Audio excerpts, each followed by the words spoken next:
Bonjour à tous et bienvenue sur ma chaîne Vali, raconte-moi une histoire. Je vais vous lire la suite de la Bécasse de Maupassant. Aujourd'hui, ce sera ce cochon de Morin. Très belle écoute à tous. Ça, mon ami, dis-je à la barbe, tu viens encore de prononcer ces 4 mots.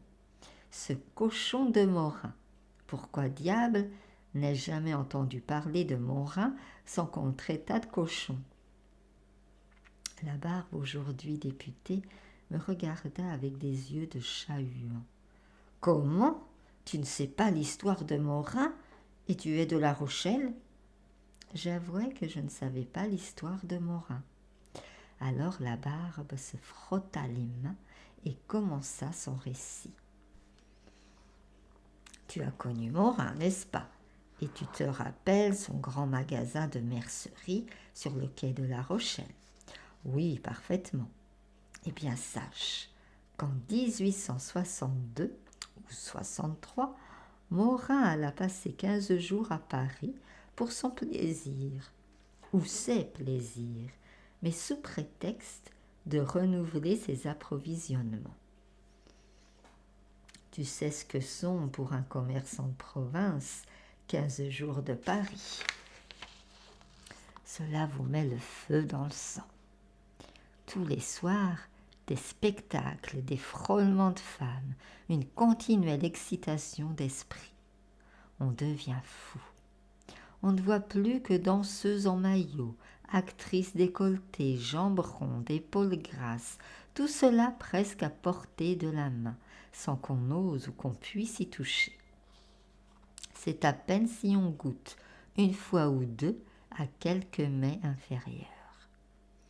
Et l'on s'en va, le cœur encore tout secoué, l'âme émoustillée, avec une espèce de démangeaison de baisers qui vous chatouille les lèvres. Morin se trouvait dans cet état quand il prit son billet pour La Rochelle par l'express de 8h40 du soir. Et il se promenait plein de regrets et de troubles dans la grande salle commune du chemin de fer d'Orléans, quand il s'arrêta net devant une jeune femme qui embrassait une vieille dame. Elle avait relevé sa voilette, et Morin, ravi, murmura « Pigre, la belle personne !» Quand elle eut fait ses adieux à la vieille, elle entra dans la salle d'attente, et Morin la suivit. Puis elle passa sur le quai, et Morin la suivit encore. Puis elle monta dans un wagon vide, et Morin la suivit toujours. Il y avait peu de voyageurs pour l'express. La locomotive siffla, le train partit. Ils étaient seuls. Morin la dévorait des yeux. Elle semblait avoir 19 à 20 ans. Elle était blonde, grande, d'allure hardie. Elle roula autour de ses jambes une couverture de voyage et s'étendit sur les banquettes pour dormir. Morin se demandait « Qui est-ce » et 1000 suppositions, 1000 projets lui traversaient l'esprit. Il se disait « On raconte tant d'aventures de chemin de fer. C'en est une peut-être qui se présente pour moi. Qui sait, une bonne fortune est si vite arrivée. Il me suffirait peut-être d'être audacieux. N'est-ce pas Danton qui disait de l'audace et toujours de l'audace? Si ce n'est pas Danton, c'est Mirabeau. Enfin, qu'importe. Oui, mais je manque d'audace, voilà le hic. Ah, si on savait, si on pouvait lire dans les âmes. Je parie qu'on passe tous les jours, sans s'en douter, à côté d'occasions magnifiques. Il lui suffirait d'un geste pourtant pour m'indiquer qu'elle ne demande pas mieux.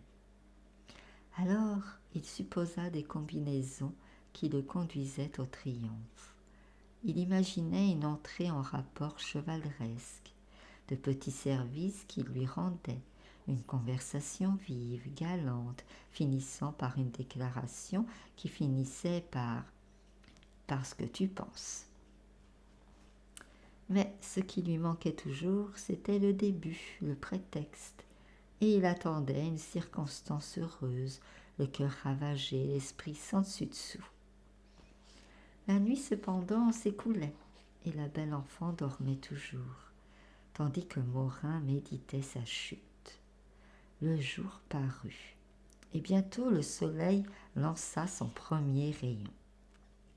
Un long rayon clair venu du bout de l'horizon, sur le doux visage de la dormeuse. Elle s'éveilla, s'assit, regarda la campagne, regarda Morin et sourit. Elle sourit en femme heureuse, d'un air engageant et gai. Morin tressaillit. Pas de doute, c'était pour lui ce sourire-là. C'était bien une invitation discrète, le signal rêvé qu'il attendait. Il voulait dire ce sourire. Êtes-vous bête, êtes-vous niais, êtes-vous jobard d'être resté là comme un pieu sur votre siège depuis hier soir? Voyons, regardez-moi. Ne suis-je pas charmante? Et vous demeurez comme ça toute une nuit en tête à tête avec une jolie femme sans rien oser? Grand sot. Elle souriait toujours en le regardant. Elle commençait même à rire. Et il perdit la tête, cherchant un mot de circonstance, un compliment, quelque chose à dire enfin, n'importe quoi. Mais il ne trouvait rien, rien. Alors, saisi d'une audace de poltron, il pensa « Tant pis, je risque tout ». Et brusquement, sans crier gare, il s'avança, les mains tendues, les lèvres gourmandes, et la saisissant à plein bras, il l'embrassa. D'un bond, elle fut debout, criant « Au secours !» hurlant d'épouvante. Et elle ouvrit la portière. Elle agita ses bras dehors, folle de peur, essayant de sauter, tandis que Morin, éperdu, persuadé qu'elle allait se précipiter sur la voie, la retenait par sa jupe en bégayant. « Madame, oh, madame !» Le train ralentit sa marche, s'arrêta. Deux employés se précipitèrent aux signaux désespérés de la jeune femme qui tomba dans leurs bras en balbutiant. « Cet homme a voulu, et elle s'évanouit. On était en gare de Mauzé. Le gendarme présent arrêta Morin. Quand la victime de sa brutalité eut repris connaissance, elle fit sa déclaration. L'autorité verbalisa. Et le pauvre Mercier ne put regagner son domicile que le soir, sous le coup d'une poursuite judiciaire pour outrage aux bonnes mœurs dans un lieu public. J'étais alors rédacteur en chef du Fanal des Charentes, et je voyais Morin chaque soir au Café du Commerce. Dès le lendemain de son aventure, il vint me trouver, ne sachant que faire. Je ne lui cachai pas mon opinion. « Tu n'es qu'un cochon, on ne se conduit pas comme ça. » Il pleurait. Sa femme l'avait battu, et il voyait son commerce ruiné, son nom dans la boue, déshonoré, ses amis indignés, ne le saluant plus. Il finit par me faire pitié, et j'appelai mon collaborateur Rivet, un petit homme goguenard et de bons conseils, pour prendre ses avis. Il m'engagea à voir le procureur impérial, qui était de mes amis. Je renvoyai Morin chez lui et je me rendis chez ce magistrat. J'appris que la femme outragée était une jeune fille, mademoiselle Henriette Bonnel, qui venait de prendre à Paris ses brevets d'institutrice et qui, n'ayant plus ni père ni mère, passait ses vacances chez son oncle et sa tante, braves petits bourgeois de Mauzé. Ce qui rendait grave la situation de Morin, c'est que l'oncle avait porté plainte. Le ministère public consentait à laisser tomber l'affaire si cette plainte était retirée.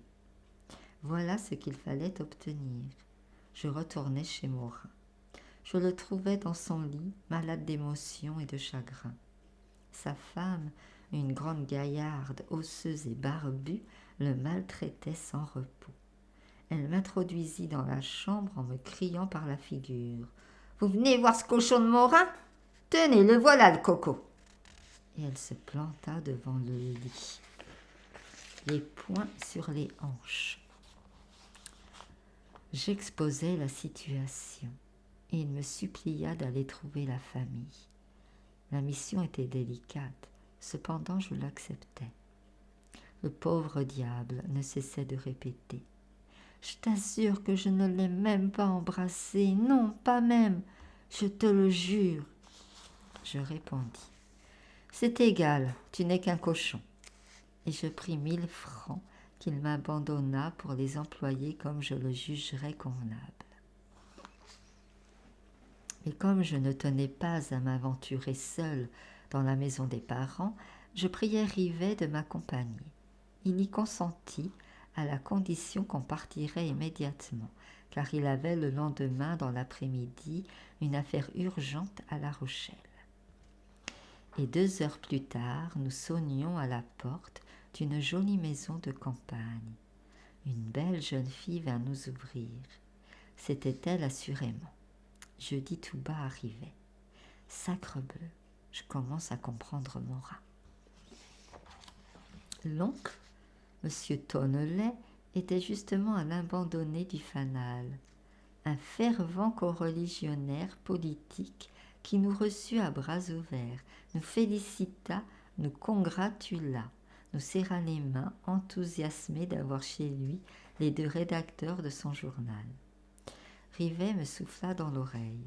« Je crois que nous pourrons arranger l'affaire de ce cochon de Morin. » Ma nièce s'était éloignée et j'abordais la question délicate. J'agitais le spectre du scandale. Je fis valoir la dépréciation inévitable que subirait la jeune personne après le bruit d'une pareille affaire, car on ne croirait jamais à un simple baiser. Le bonhomme semblait indécis, mais il ne pouvait rien décider sans sa femme, qui ne rentrerait que tard dans la soirée. Tout à coup, il poussa un cri de triomphe. « Tenez, j'ai une idée excellente. Je vous tiens, je vous garde. Vous allez dîner et coucher ici tous les 2. Et quand ma femme sera revenue, j'espère que nous nous entendrons. » Rivet résistait, mais le désir de tirer d'affaire ce cochon de Morin le décida, et nous acceptâmes l'invitation.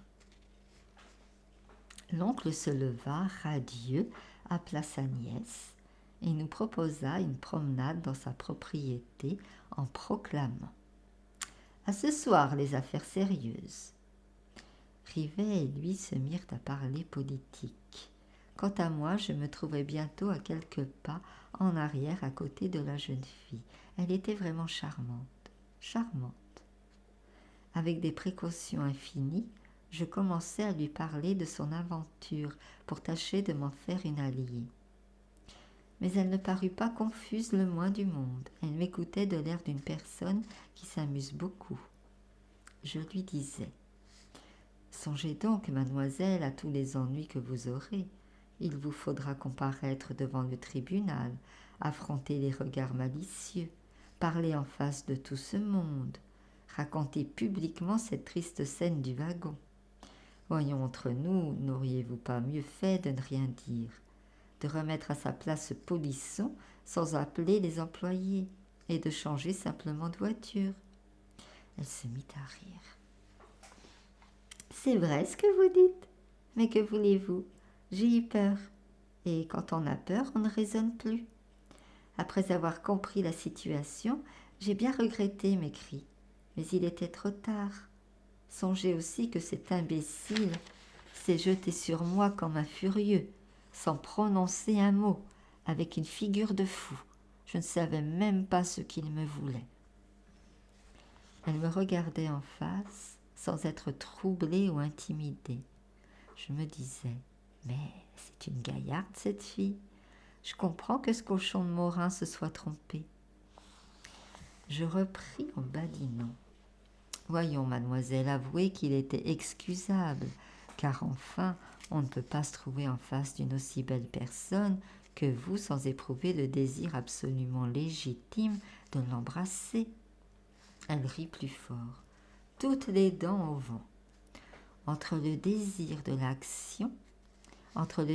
l'action, monsieur, il y a place pour le respect. La phrase était drôle, bien que peu claire. Je demandai brusquement, « Eh bien, voyons, si je vous embrassais, moi, maintenant, qu'est-ce que vous feriez ?» Elle s'arrêta pour me considérer du haut en bas, puis elle dit tranquillement, « Oh, vous, ce n'est pas la même chose. » Je le savais bien, parbleu, que ce n'était pas la même chose, puisqu'on m'appelait dans toute la province le beau Labarbe. J'avais 30 ans. Alors, mais je me demandais pourquoi ça. Elle haussa les épaules et répondit, « Tiens, parce que vous n'êtes pas aussi bête que lui. » Puis elle ajouta en me regardant en dessous, « Ni aussi laid. » Avant qu'elle eût pu faire un mouvement pour m'éviter, je lui avais planté un bon baiser sur la joue. Elle sauta de côté, mais trop tard.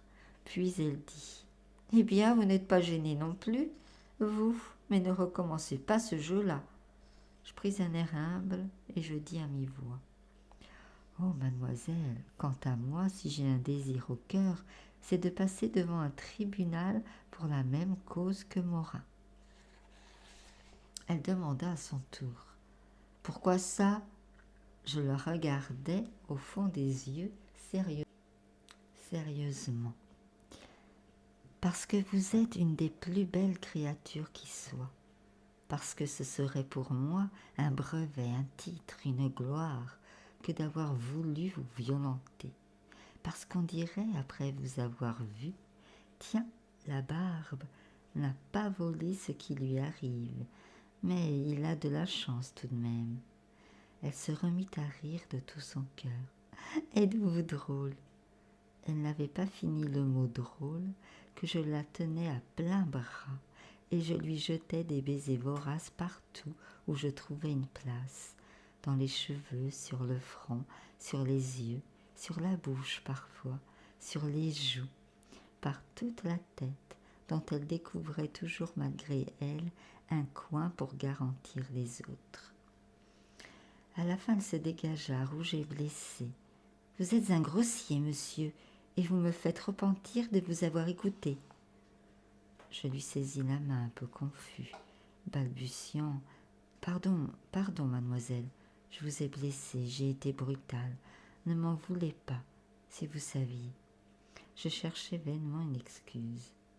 Elle prononça au bout d'un moment, « Je n'ai rien à savoir, monsieur. » Mais j'avais trouvé, je m'écriai, « Mademoiselle, voici 1 an que je vous aime. » Elle fut vraiment surprise et releva les yeux.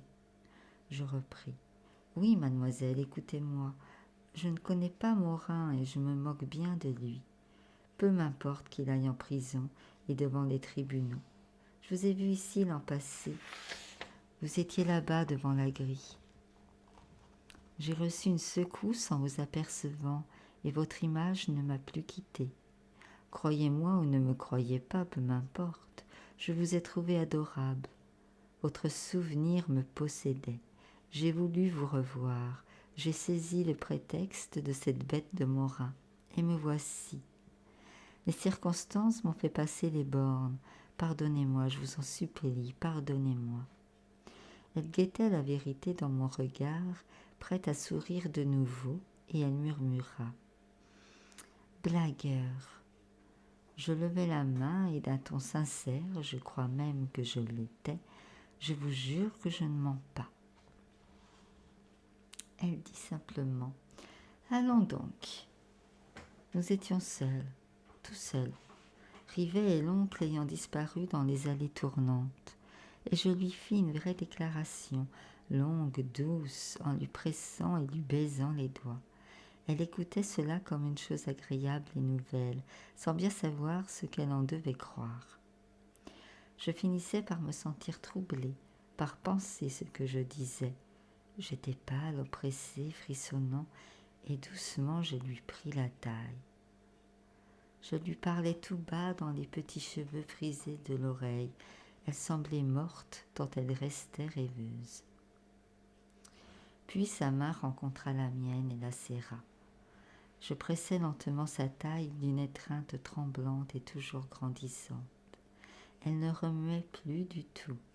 J'effleurai sa joue de ma bouche et tout à coup mes lèvres, sans chercher, trouvèrent les siennes. Ce fut un long, long baiser, et il aurait encore duré longtemps si je n'avais entendu à quelques pas derrière moi. Elle s'enfuit à travers un massif. Je me retournai, j'aperçus Rivet qui me rejoignait.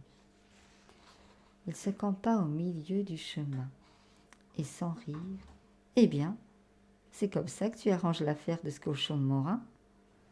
Je répondis avec fatuité, « On fait ce qu'on peut, mon cher. » Et l'oncle, qu'en as-tu obtenu ? Moi, je réponds de la nièce. Rivet déclara, « J'ai été moins heureux avec l'oncle. » Et je lui pris le bras pour rentrer. Le dîner acheva de me faire perdre la tête. J'étais à côté d'elle et ma main sans cesse rencontrait sa main sous la nappe. Mon pied pressait son pied, nos regards se joignaient, se mêlaient. On fit ensuite un tour au clair de lune, et je lui murmurai dans l'âme toutes les tendresses qui me montaient du cœur. Je la tenais serrée contre moi, l'embrassant à tout moment, mouillant mes lèvres aux siennes. Devant nous, l'oncle et Rivet discutaient. Leurs ombres les suivaient gravement sur le sable des chemins. On rentra, et bientôt l'employé du télégraphe apporta une dépêche de la tante, annonçant qu'elle ne reviendrait que le lendemain matin à 7 heures par le premier train. L'oncle dit, « Eh bien, Henriette, va montrer leur chambre à ces messieurs. » On serra la main du bonhomme et monta. Elle nous conduisit d'abord dans l'appartement de Rivet, et il me souffla dans l'oreille. « Pas de danger qu'elle nous ait menés chez toi d'abord. » Puis elle me guida vers mon lit. Dès qu'elle fut seule avec moi, je la saisis de nouveau dans mes bras, tâchant d'affoler sa raison et de culbuter sa résistance. Mais quand elle se sentit tout près de défaillir, elle s'enfuit. Je me glissai entre mes draps très contrarié, très agité et très penaud, sachant bien que je ne dormirais guère, cherchant quelle maladresse j'avais pu commettre. Quand on heurta doucement ma porte, je demandai « Qui est là ?» Une voix légère répondit « Moi ». Je me vêtis à la hâte, j'ouvris, elle entra. « J'ai oublié, dit-elle, de vous demander ce que vous prenez le matin, du chocolat, du thé ou du café ?» Je l'avais enlacée impétueusement, la dévorant de caresses, bégayant « Je prends, je prends, je prends », mais elle me glissa entre les bras, souffla ma lumière et disparut. Je restai seul, furieux, dans l'obscurité, cherchant des allumettes, n'en trouvant pas. J'en découvris enfin, et je sortis dans le corridor, à moitié fou, mon bougeoir à la main. Qu'allais-je faire ? Je ne raisonnais plus. Je voulais la trouver, je la voulais. Et je fis quelques pas sans réfléchir à rien. Puis je pensai brusquement, mais si j'entre chez l'oncle, que dirais-je ? Et je demeurai immobile, le cerveau vide, le cœur battant. Au bout de plusieurs secondes, la réponse me vint. Parbleu, je dirais que je cherchais la chambre de Rivet pour lui parler d'une chose urgente. Et je me mis à inspecter les portes, m'efforçant de découvrir la sienne à elle. Mais rien ne pouvait me guider. Au hasard, je pris une clé que je tournai, j'ouvris, j'entrai. Henriette, assise dans son lit, effarée, me regardait. Alors je poussai doucement le verrou, et m'approchant sur la pointe des pieds, je lui dis « J'ai oublié, mademoiselle, de vous demander quelque chose à lire. » Elle se débattait, mais j'ouvris bientôt le livre que je cherchais. Je n'en dirai pas le titre, c'était vraiment le plus merveilleux des romans et le plus divin des poèmes. Une fois tournée la première page, elle me le laissa parcourir à mon gré, et j'en feuilletai tant de chapitres que nos bougies s'usèrent jusqu'au bout. Puis, après l'avoir remercié, je regagnai à pas de loup ma chambre, quand une main brutale m'arrêta, et une voix, celle de Rivet, me chuchota dans le nez. « Tu n'as donc pas fini d'arranger l'affaire de ce cochon de Morin ?» Dès 7 heures du matin, elle m'apportait elle-même une tasse de chocolat. Je n'en ai jamais bu de pareil. Un chocolat à s'en faire mourir, moelleux, velouté, parfumé, grisant. Je ne pouvais ôter ma bouche des bords délicieux de sa tasse. À peine la jeune fille était-elle sortie que Rivet entra. Il semblait un peu nerveux, agacé, comme un homme qui n'a guère dormi. Il me dit d'un ton maussade : « Si tu continues, tu sais, tu finiras par gâter l'affaire de ce cochon de Morin. » À 8 heures, la tante arrivait. La discussion fut courte. Les braves gens retiraient leurs plaintes et je laisserai 500 francs aux pauvres du pays. Alors on voulut nous retenir à passer la journée. On organiserait même une excursion pour aller visiter des ruines. Henriette, derrière le dos de ses parents, me faisait des signes de tête. Oui, restez donc. J'acceptais, mais Rivet s'acharna à s'en aller. Je le pris à part. Je le priais, je le sollicitais, je lui disais : « Voyons, mon petit Rivet, fais cela pour moi. » Mais il semblait exaspéré et me répétait dans la figure : « J'en ai assez, entends-tu, de l'affaire de ce cochon de Morin. » Je fus bien contraint de partir aussi. Ce fut un des moments les plus durs de ma vie. J'aurais bien arrangé cette affaire-là pendant toute mon existence. Dans le wagon, après les énergiques et muettes poignées de main des adieux, je dis à Rivet : « Tu n'es qu'une brute. » Il répondit : « Mon petit, tu commençais à m'agacer bougrement. » En arrivant au bureau du fanal, j'aperçus une foule qui nous attendait. On cria dès qu'on nous vit : « Eh bien, avez-vous arrangé l'affaire de ce cochon de Morin ?» Toute La Rochelle en était troublée. Rivet, dont la mauvaise humeur s'était dissipée en route, eut grand-peine à ne pas rire en déclarant : « Oui, c'est fait, grâce à la barbe. » Et nous allâmes chez Morin. Il était étendu dans un fauteuil avec des synaspismes aux jambes et des compresses d'eau froide sur le crâne, défaillant d'angoisse. Et il toussait sans cesse d'une petite voix d'agonisant, sans qu'on sût d'où lui était venu ce rhume. Sa femme le regardait avec des yeux de tigresse prête à le dévorer. Dès qu'il nous aperçut, il eut un tremblement qui lui secouait les poignets et les genoux. Je dis : « C'est arrangé, salaud, mais ne recommence pas. » Il se leva, suffocant, me prit les mains, les baisa comme celles d'un prince, pleura, faillit perdre connaissance, embrassa Rivet, embrassa même Madame Morin, qui le rejeta d'une poussée dans son fauteuil. Mais il ne se remit jamais de ce coup-là. Son émotion avait été trop brutale. On ne l'appelait plus dans toute la contrée que ce cochon de Morin, et cette épithète le traversait comme un coup d'épée chaque fois qu'il l'entendait. Quand un voyou dans la rue criait « Cochon !», il retournait la tête par instinct. Ses amis le criblaient de plaisanteries horribles, lui demandant chaque fois qu'il mangeait du jambon « Est-ce du tien ?» Il mourut 2 ans plus tard. Quant à moi, me présentant à la députation en 1875, j'allais faire une visite intéressée au nouveau notaire de Tousserre, maître Belloncle. Une grande femme opulente et belle me reçut. « Vous ne me reconnaissez pas, dit-elle. » Je balbutiai. « Mais non, madame. Henriette Bonnel. » Ah ! Je me sentis devenir pâle. Elle semblait parfaitement à son aise et souriait en me regardant. Dès qu'elle m'eut laissée seule avec son mari, il me prit les mains, les serrant à les broyer. « Voici longtemps, cher monsieur, que je veux aller vous voir. Ma femme a tant parlé de vous. Je sais, oui, je sais en quelles circonstances douloureuses vous l'avez connu.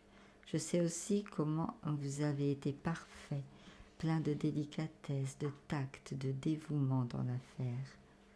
Il hésita, puis prononça plus bas, comme s'il eût articulé un mot grossier. Dans l'affaire de ce cochon de Morin. Voilà, j'espère que cela vous a plu. Je vous remercie par avance de liker, commenter, de vous abonner. Quant à moi, je vous dis à très vite pour la suite des contes de la Bécasse. Merci beaucoup.